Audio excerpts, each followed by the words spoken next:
Hello students, today we are going to discuss Unit 3, which is Introduction to Computer Networks, and in this unit we are going to discuss some topics related to network devices. In our previous lecture we already discussed LAN WAN, that is a type of the network.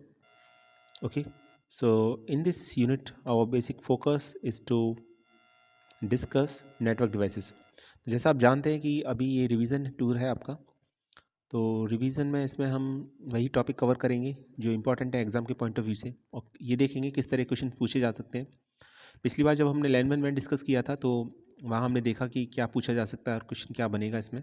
Definitely आएगा इस portion से, वो last lecture में cover कर चुके हैं।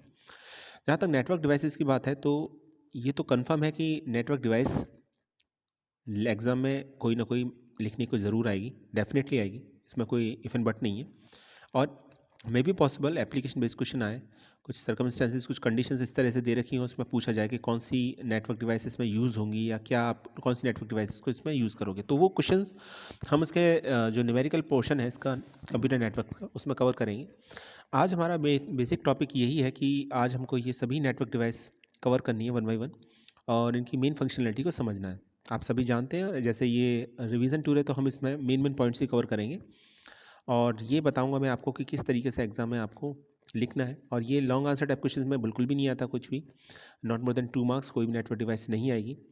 तो वहाँ आपको डिवाइस के बारे में मेन फंक्शनलिटी, उसका डायग्राम अगर पॉसिबल है तो वो आपको बना के आना है। चलिए देखते हैं, लेकिन उससे पहले एक टॉपिक डिस्कस करते हैं। वो टॉपिक है मैक एड्रेस और आईपी एड्रेस। तो पिछले आईपी पेपर की अगर हम बात करें तो वो सिलेबस का एक पार्ट था, अब सिलेबस में नहीं है। जैसा आप जानते हैं कि अभी 2020-21 के लिए सिलेबस को रिड्यूस कर दिया गया है पहले से, और अब इसमें पिछली बार तो software engineering as a unit थी, इस बार सॉफ्टवेयर इंजीनियरिंग को कम्प्लीटली रिप्लेस कर दिया है आईपी के सिलेबस में इंट्रोडक्शन टू कंप्यूटर नेटवर्क से। हालांकि कंप्यूटर नेटवर्क पहले भी आईपी के पेपर में, इट मीन्स 17, 18 और उससे पहले बैचेज में ये था आपका, तो रीइंट्रोड्यूस किया गया है, अगर हम ये कहें तो कुछ गलत नहीं होगा।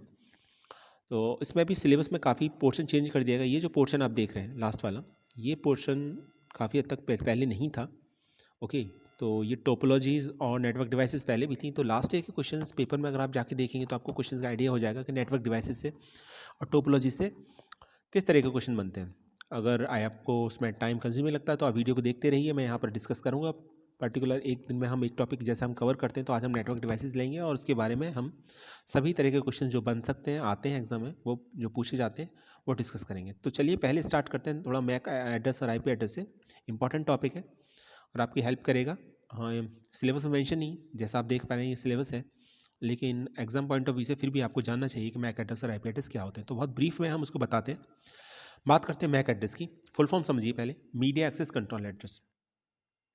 तो एक नेटवर्क डिवाइस होती है जिसे हम एनआईसी बोलते हैं, और फुल फॉर्म क्या होती है इसकी अभी डिस्कस करेंगे इसे डिटेल में। नेटवर्क इंटरफेस कार्ड, चलिए मैं आपको दिखा देता हूँ पहले किस तरीके का होता है network interface card.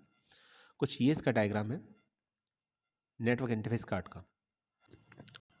I think आपने देखा होगा, ये नेटवर्क इंटरफेस कार्ड है। और जब कभी भी नेटवर्किंग करनी होती है, हमें कंप्यूटर्स को आपस में इंटरकनेक्ट करके नेटवर्किंग करनी होती है, तो कंप्यूटर में इस हार्डवेयर का होना ज़रूरी है। अगर ये नहीं है तो आप नेटवर्किंग नहीं कर सकते। ओके, तो डिफरेंट टाइप्स के नेटवर्क इंटरफेस कार्ड आते हैं यहाँ पर। ये टोकनिंग एक्चुअली एक टोपोलॉजी है, तो ये उसके लिए नेटवर्क इंटरफेस कार्ड है। ये वायरलेस है, वायर्ड और वायरलेस दोनों ही आते हैं। ये लैपटॉप के लिए, लैपटॉप में से PMCIe लैपटॉप NIC बोलते हैं, तो ये इसके लिए है। ठीक है, RJ45 पोर्ट्स ईथरनेट NIC है। तो अलग अलग पर्पज़ के लिए अलग तरीके के आपके फंक्शनलिटी के ऊपर डिपेंड करता है कि NIC किस तरीके का यूज़ हो रहा है इसके अंदर, लेकिन होता है नेटवर्किंग के लिए, ये डेफिनेट है। अगर नेटवर्किंग इसके हम ये कहें कि without NIC networking is not possible, तो कुछ गलत नहीं होगा। क्लियर? चलिए, अब जो बात थी वो थी मैक एड्रेस की। तो मैं मैक एड्रेस से NIC को क्यों इंटरकनेक्ट कर रहा था वो समझिए पहले आप। मैक एड्रेस की फुल फॉर्म होती है मीडिया एक्सेस कंट्रोल एड्रेस। और ये कौन सा एड्रेस होता है? पहली बात तो ये फिजिकल एड्रेस होता है और यूनिक होता है। देखिए, जो मैं पॉइंट्स हाईलाइट कर रहा हूँ सिर्फ वही आपको फोकस करना है, पढ़ना है। और अगर आप डिटेल में देखना चाह रहे हैं तो वीडियो को पॉज कर दीजिए, स्लाइड पे जो कंटेंट लिखा है उसे लिख सकते हैं, पढ़ सकते हैं आसानी से, कोई प्रॉब्लम नहीं है। क्योंकि मैं यहाँ पर ये जैसा आप जानते हैं रिवीजन है, तो मैं सिर्फ इंपॉर्टेंट पॉइंट्स को डिस्कस करूँगा ताकि आपको ये याद रहे कि एग्जैक्ट वो कॉन्सेप्ट उसका क्या है। तो मीडिया एक्सेस कंट्रोल एड्रेस, जिसे मैक एड्रेस बोलते हैं, ये एक यूनिक फिजिकल एड्रेस है और ये NIC कार्ड पर होता है। इसलिए मैंने आपको NIC कार्ड के बारे में बताया अभी थोड़ी देर पहले। और ये एड्रेस कुछ इस तरीके से होता है, जैसे ये देख पा रहे हैं, 2 पार्ट्स में डिवाइडेड है।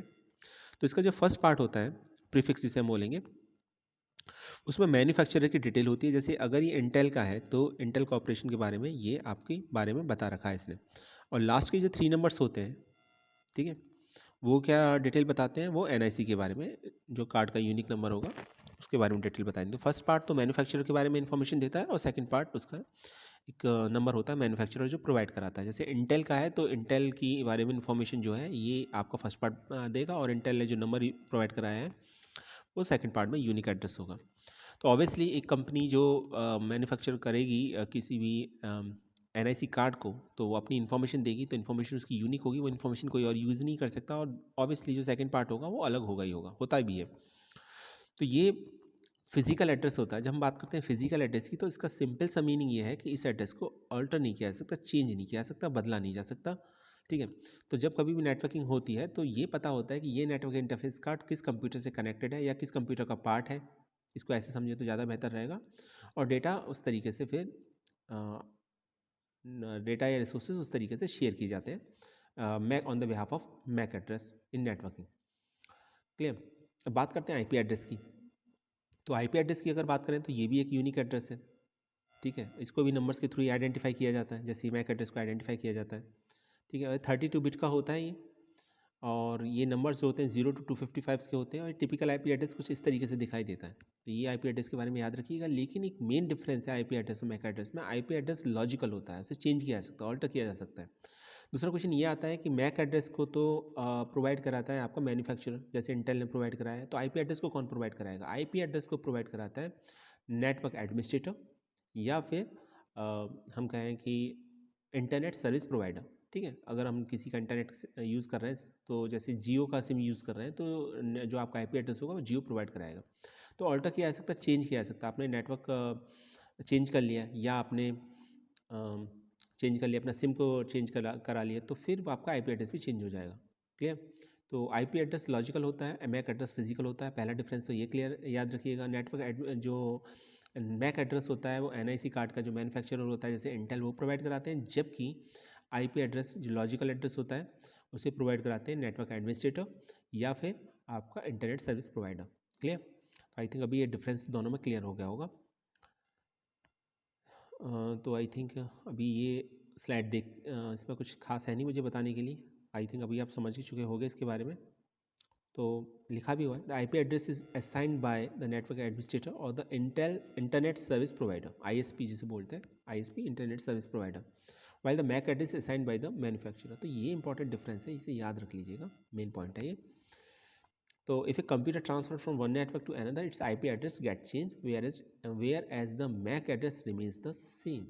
तो अगर नेटवर्क चेंज हो गया तो समझिएगा आईपी एड्रेस चेंज होगा, क्यों? क्योंकि वो लॉजिकल है, पर फिजिकल एड्रेस चेंज नहीं होगा, क्योंकि जब कंप्यूटर में जो एनआईसी कार्ड है उसको थोड़ी ना चेंज किया है आपने, तो वो तो सेम रहेगा। नेटवर्क ही चेंज होने से हार्डवेयर चेंज नहीं हुआ आपका, तो वो रिमेन सेम रहेगा मैक एड्रेस, ठीक है।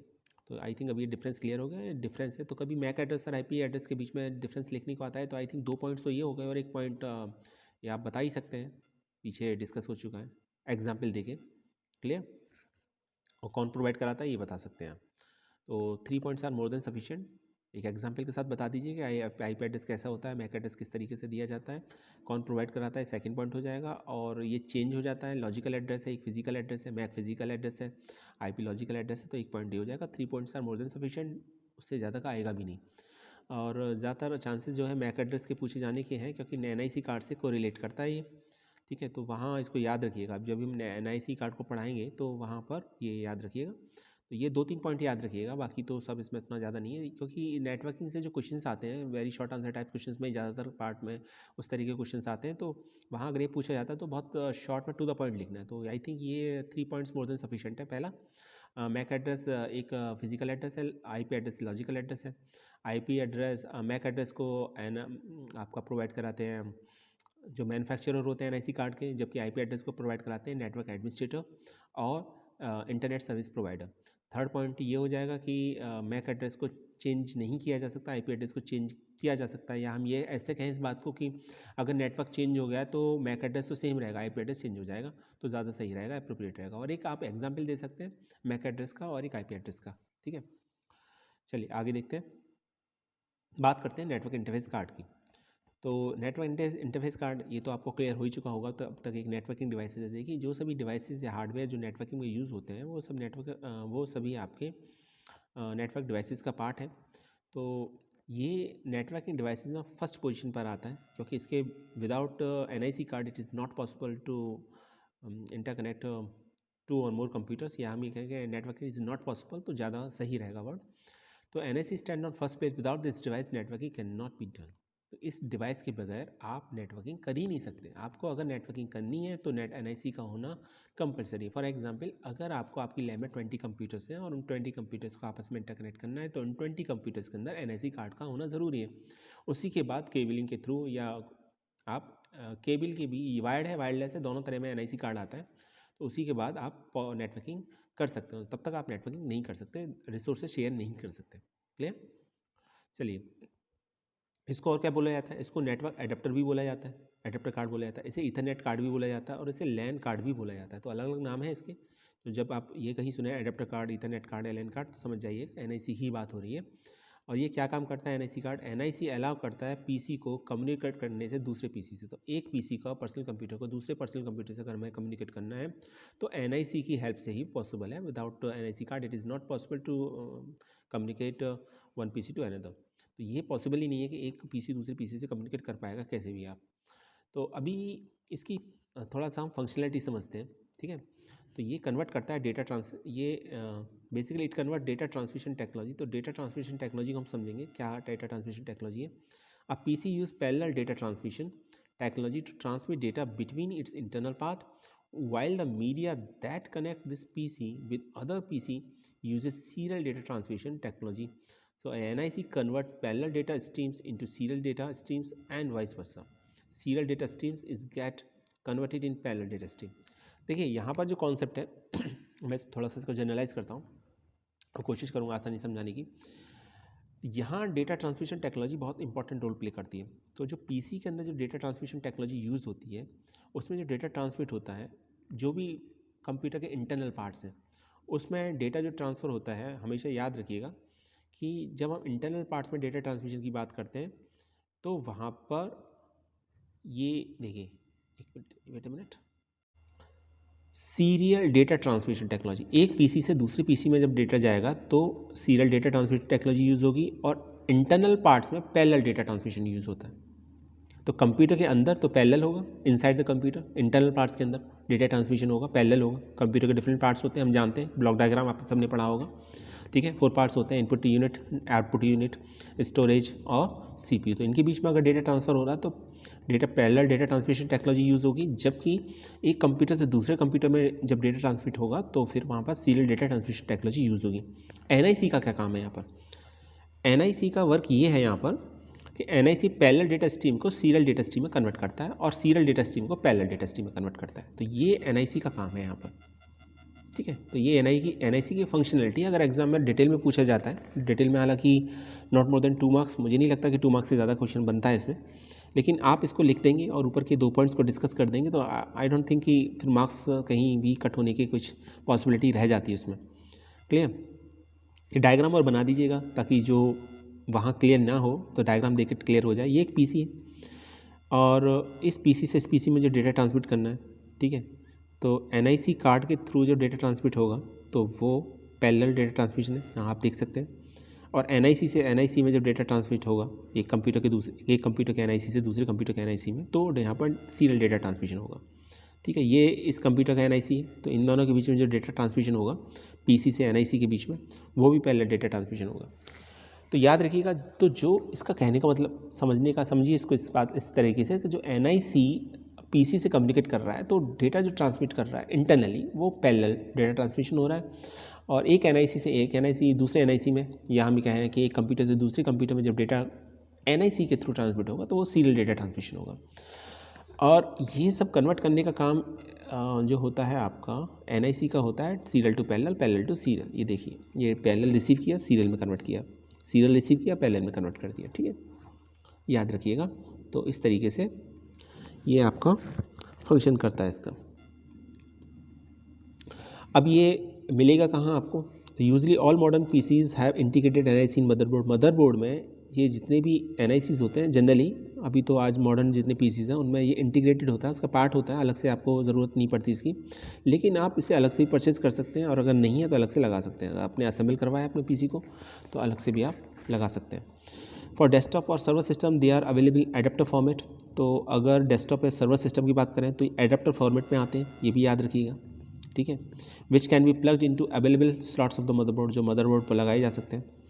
और जो लैपटॉप की बात करें तो लैपटॉप में ये जो आता है एक स्मॉल डिवाइस की फॉर्म में आता है जिसे हम बोलते हैं PCMCIA, personal computer memory card international association, PCMCIA card आता है ये, ठीक है। तो इस फॉर्मेट में ये आता है आपका। चलिए, आई थिंक ये अभी क्लियर हो गया होगा। अब बात करते हैं इसके टाइप्स कौन कौन से हैं। तो जब तक हम टाइप की बात करें तो मीडिया स्पेसिफिक और नेटवर्क डिज़ाइन स्पेसिफिक दो तरीके के आते हैं। तो पहले मीडिया स्पेसिफिक की बात करते हैं। मीडिया से यहाँ पर ये मतलब है कि आपका मीडिया क्या है, आपने कोएक्सियल केबल यूज़ की है, ठीक है, या कोई और अदर मीडिया है, तो मीडिया ऊपर डिपेंडेंट है। गाइडेड मीडिया हो सकता है, अनगाइडेड मीडिया हो सकता है, वायर्ड हो सकता है और नॉन वायर्ड भी हो सकता है, क्लियर। तो ये मीडिया स्पेसिफिक आते हैं और दोनों तरीके के आते हैं एनआईसी कार्ड। और कुछ होते हैं नेटवर्क डिज़ाइन स्पेसिफिक। तो जैसे हम जानते हैं कि नेटवर्किंग जब हम करते हैं तो आपस में कंप्यूटर किस तरीके से कनेक्टेड है उसके लिए एक वर्ड आता है जिसे हम बोलते हैं टोपोलॉजी, ठीक है। तो हम ये कह सकते हैं कि जब हम बात करेंगे नेटवर्क डिज़ाइन स्पेसिफिक की तो बात होगी कि टोपोलॉजी क्या यूज़ हुई है, तो वहाँ पर हमको ये बात भी याद रखना है, ध्यान रखना है, क्लियर। चलिए आगे देखते हैं। ये इमेजेस है एनआईसी कार्ड की, कुछ देखिए। ये टोकनिंग एनआईसी है, टोपोलॉजी बेस्ड। टोकनिंग का अलग से एनआईसी आता है, तो ये वहाँ लगेगा आपका, ये लैपटॉप के लिए, ठीक है। PCMCI है, ये वायरलेस एनआईसी है, ठीक है। तो ये सभी हैं आपके एनआईसी। ये भी एनआईसी है, RJ45 एनआईसी, ये RJ45 पोर्ट ईथरनेट एनआईसी, ये सभी एनआईसी है, अलग अलग टाइप्स हैं एनआईसी के। तो बेसिकली यहाँ तक ही ख़त्म हो गया, कंप्लीट हो गया एनआईसी कार्ड। तो हमने एनआईसी के बारे में दो तीन बातें समझी, कंप्लीट डिस्कशन तो हो गया यहाँ पर। अब अगर हम इसे समराइज़ करें तो कैसे समराइज़ करेंगे, हम इसे समराइज़ ऐसे करेंगे। First of all, NIC networking devices में फर्स्ट प्लेस पर आती है, क्योंकि इसके बिना हम नेटवर्किंग कर ही नहीं सकते, पॉसिबल ही नहीं है, क्लियर। दूसरा ये है इसके साथ पॉइंट कि एनआईसी कार्ड पर एक एड्रेस होता है, इस एड्रेस जो एक फिजिकल एड्रेस होता है और कंप्यूटर उससे पहचाना जाता है, जिसको एड्रेस को बोलते हैं media access control address, MAC address. इसलिए मैंने मैक एड्रेस के बारे में आपको डिटेल में पढ़ाया था अभी थोड़ी देर पहले। थर्ड पॉइंट ये हो गया कि अलग अलग फॉर्मेट में आता है, ये आप एडेप्टर फॉर्मेट में भी आता है, ठीक है। इसे लैपटॉप में PCMCIA बोलते हैं, क्लियर है। और ये इंटीग्रेटेड रहता है मदरबोर्ड में सभी पीसेस की, और मॉडर्न पीसीज में तो आता ही, आप इसे अलग से भी अपना अटैच कर सकते हो अपने कंप्यूटर में, अगर आपके में नहीं है तो। जनरली जो पर्सन अपना असेंबल करवाते हैं सिस्टम, वो एनआईसी कार्ड नहीं लेते बाद में, क्योंकि देखिए पर्सनल यूज़ के लिए एनआईसी कार्ड की कोई रिक्वायरमेंट नहीं है, क्योंकि आपको कनेक्ट करना ही नहीं है, नेटवर्किंग करनी नहीं है आपको। लेकिन जैसे लैब पर्पज़ है या एक घर में मान लीजिए आपके 2 या 3 कंप्यूटर से आप कनेक्ट करना चाह रहे हैं, तो वहाँ फिर एनआईसी कार्ड का होना ज़रूरी है। तो जनरली पर्सनल कंप्यूटर के लिए लोग प्रेफर नहीं करते इसको, खासतौर से जब वो असेंबल करवाते हैं। हालांकि जो कंपनी के बड़े आपके फेमस जो कंपनीज हैं जो अपने डेस्कटॉप देती हैं, तो उन सभी में ये आता है आपका। तो मीडिया स्पेसिफिक और नेटवर्क डिज़ाइन स्पेसिफिक दो तरीके से हम डिवाइड कर सकते हैं। मीडिया स्पेसिफिक का मतलब है गाइडेड एंड अनगाइडेड। मीडिया के अकॉर्डिंग है कि मीडिया गाइडेड है, अनगाइडेड है, वायर्ड है, ठीक है, नॉन वायर्ड है। या नेटवर्क डिज़ाइन स्पेसिफिक, नेटवर्क का डिज़ाइन कैसा है। जैसे एक डिज़ाइन होता है नेटवर्क का, बस टोपोलॉजी फॉलो हो रही है, या फिर रिंग टोपोलॉजी फॉलो हो रही है, स्टार टोपोलॉजी फॉलो हो रही है, तो उसके अकॉर्डिंग भी आते हैं। तो ये डायग्राम था, अभी ये क्लियर हो चुका है आपका। चलिए आगे का पॉइंट पढ़ते हैं, मॉडर्न। ये सेकंड नेटवर्क डिवाइसेस है, ये भी काफ़ी इंपॉर्टेंट है, एग्जाम में पूछा भी जा चुका है इसको कई बार, ठीक है। मॉडर्न की फुल फॉर्म पता होनी चाहिए। मॉडर्न की फुल फॉर्म क्या है? मॉडर्न की फुल फॉर्म है मॉड्यूलेशन, डिमॉड्यूलेशन। तो ये एक्चुअली दो वर्ड्स को मिलकर बनाया गया है, मॉड्यूलेटर और डिमॉड्यूलेटर। मॉड्यूलेटर और डिमॉड्यूलेटर, अब ये इनका मीनिंग क्या है ये समझ जाइएगा। देखिए, जब भी आपके दिमाग में ये वर्ड आए मॉडर्न, तो मॉड्यूलेटर, डिमॉड्यूलेटर, मॉड्यूलेटर का MOD और डिमॉड्यूलेटर का DEM, इन दोनों को कंबाइन कर दीजिए फर्स्ट 3 कैरेक्टर्स को, तो क्या बनेगा आपका मॉडर्न। तो ये क्लियर हो गया होगा आपको। दूसरा ये है कि सिग्नल होते हैं, और सिग्नल दो तरीके होते हैं, एक होता है एनालॉग सिग्नल और दूसरा सिग्नल होता है डिजिटल सिग्नल। ये दो तरीके के सिग्नल होते हैं, ठीक है। तो कॉन्सेप्ट है एनालॉग डिजिटल सिग्नल का कॉन्सेप्ट ये है कि जब आपका सिग्नल ट्रेवल करते हैं एयर में तो एनालॉग की फॉर्म में होते हैं, तो कंप्यूटर के अंदर वो डिजिटल की फॉर्म में होते हैं, कन्वर्ट किए जाते हैं। तो ये एनालॉग से डिजिटल, साउंड से डिजिटल फॉर्म में 0 1 की फॉर्म में कन्वर्ट करने का काम और डिजिटल से एनालॉग में कन्वर्ट करने का काम एक डिवाइस करती है, जिस डिवाइस को बोलते हैं हम मॉडम।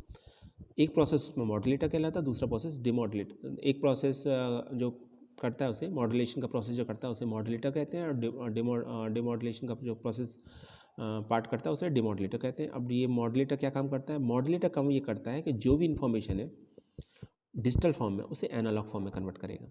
ठीक है, इन्फॉर्मेशन भेजनी है आपको तो डिजिटल फॉर्म में तो जाएगी नहीं, वो एनालॉग फॉर्म में जाएगी। तो डिजिटल से एनालॉग में जो कन्वर्ट करेगा वो मॉड्यूलेटर करेगा, और जस्ट इसका रिवर्स है, एनालॉग से डिजिटल में जो कन्वर्ट करेगा वो डिमॉड्यूलेटर करेगा। तो मॉड्यूलेटर और डिमॉड्यूलेटर ये इसके दो पार्ट हो गए।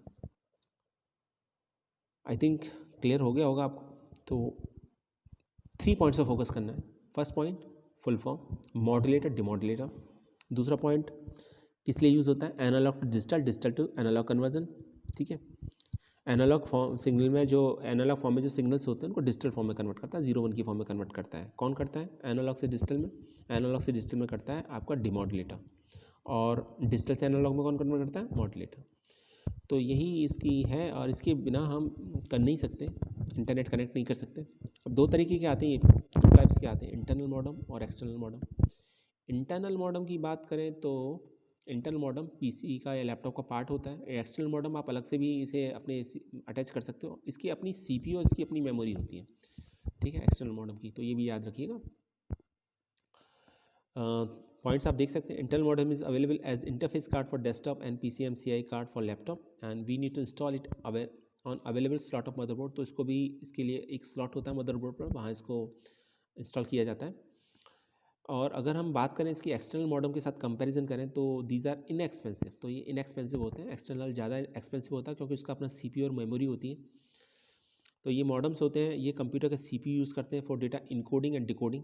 ठीक है, and we have to purchase these modem separately.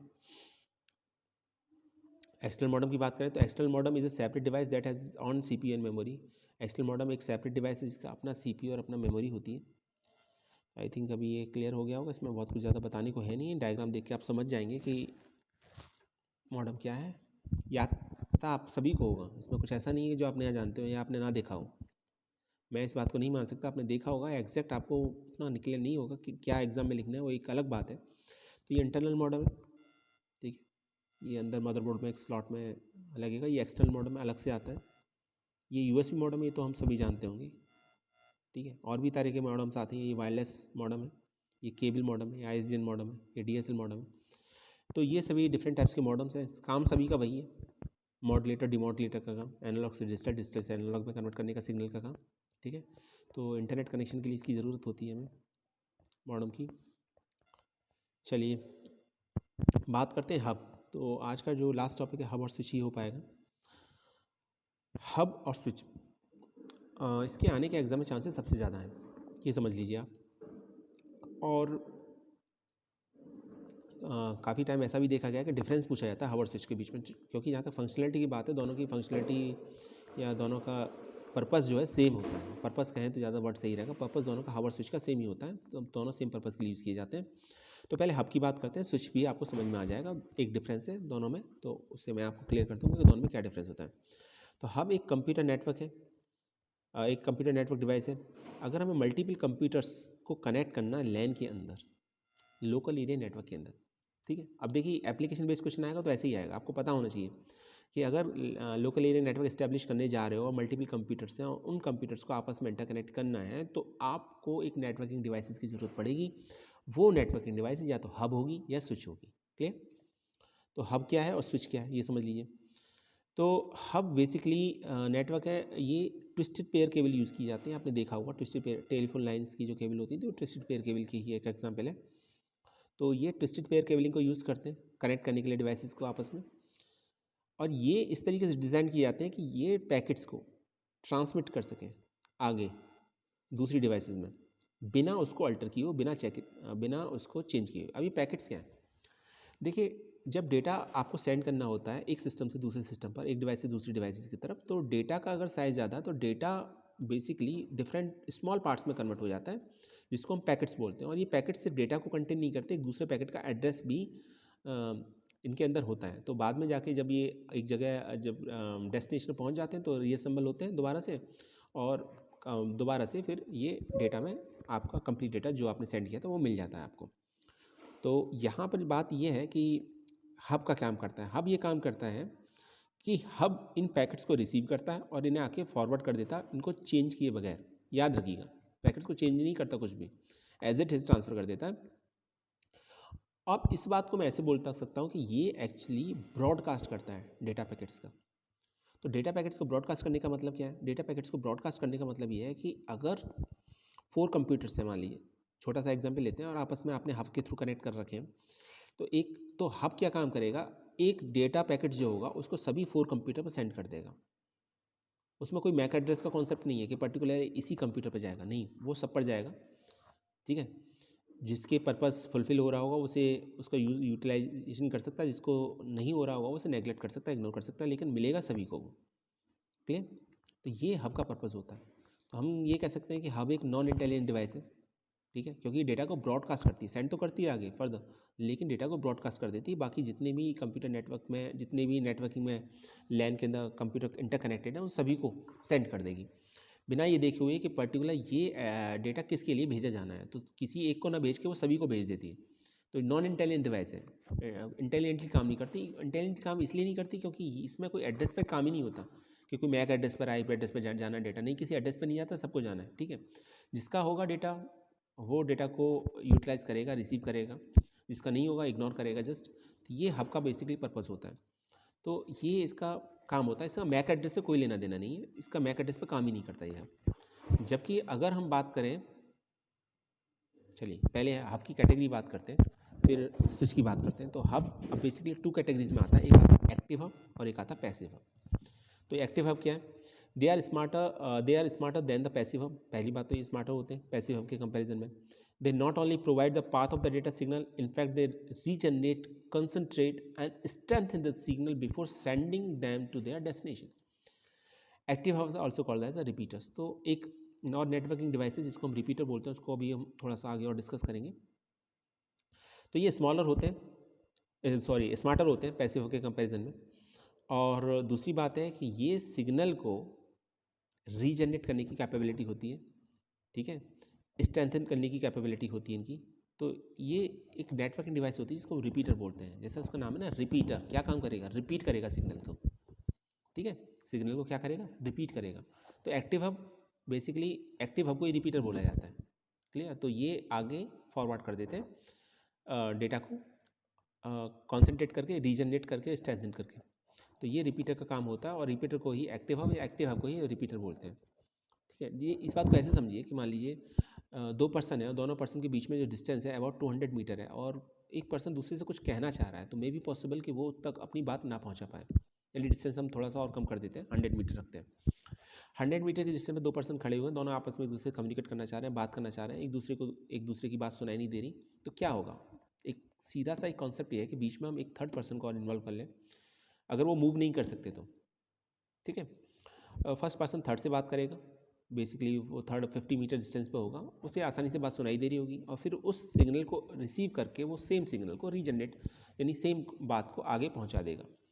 तो अभी यही बात यूज़ होती है नेटवर्किंग के अंदर। नेटवर्किंग में जब कभी भी, नेटवर्किंग ह्यूमन बीइंग की तरह नहीं है जो मूव कर सकते हैं। नेटवर्किंग तो कंप्यूटर आपने एक जगह इस्टेब्लिश कर दिया आपका, तो मूव करा सकते हैं, वो अलग बात है। लेकिन आपको जब मान लीजिए आपको आपकी स्कूल में या कॉलेज में लैब 3 या 4 लैब्स हैं, तो एक बार लैब इस्टेब्लिश हो जाने के बाद लैब को मूव कराने का कोई मतलब नहीं होता। अब आपको उसी के बीच में अपना जो मैसेज है, नेटवर्किंग है, वो इस्टेब्लिश करनी है। तो आप क्या करेंगे, बीच में उसके रिपीटर लगा देंगे। अगर आपको ये डेटा लॉस का लग रहा है, अगर डिस्टेंस आपको ऐसा है कि ज़्यादा है, तो आप रिपीटर्स को लगाएंगे वहाँ पर, ताकि रिपीटर उस सिग्नल को रिसीव करे और रीजनरेट करे, स्ट्रेंथन करे और आगे फॉरवर्ड कर दे। तो ये काम करता है एक्टिव हब। तो एक्टिव हब खाली ऐसा नहीं है कि डेटा को ब्रॉडकास्ट करेगा, ब्रॉडकास्ट तो करेगा ही करेगा, खैर उसका काम है, वो तो उसकी डेफिनेशन है, लेकिन इसके साथ रीजनरेट, कंसंट्रेट और स्ट्रेंथन करता है सिग्नल को। ये 3 वर्ड्स हैं, याद रखिएगा।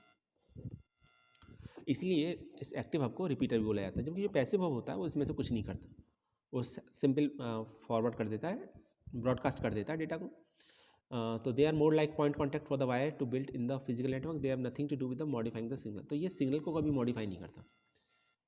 पैसिव हब कभी भी सिग्नल को मॉडिफाई नहीं करता, एक्टिव हब हमेशा मॉडिफाई करता है, इसलिए एक्टिव हब को रिपीटर बोला जाता है, याद रखिएगा, ये इंपॉर्टेंट क्वेश्चन है इसका। क्लियर, आगे देखते हैं। ये रिपीटर है आपका, 4 पोर्ट्स है इसमें, ठीक है।